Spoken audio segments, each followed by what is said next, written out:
Hi, my name is Lourdes Bermudez Torres, and I'm working here from 12 years in Abu Dhabi.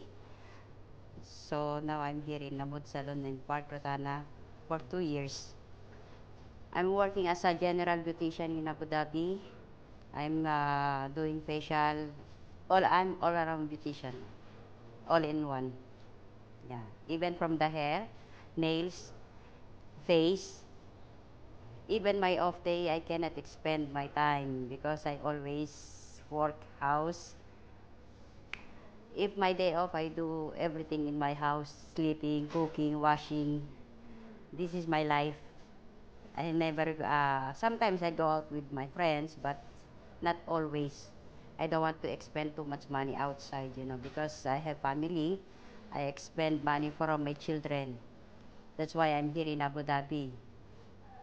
Until now, and also I'm helping with my family. Some others, they are, I have a foundation in my country that I help my another money from my sister, my brother, and her, the rest. Supposed to be, I have planned now, maybe I have 5 years more in Abu Dhabi. Maybe I have enough money to rest.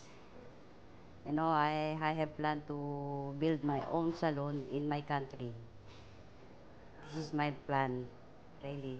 Because too long I've been here, enough. I want to expend my time from my family and my grandchildren. I have 2 kids. Hi everybody, happy Ramadan to all the Muslim here in Abu Dhabi. Bye-bye.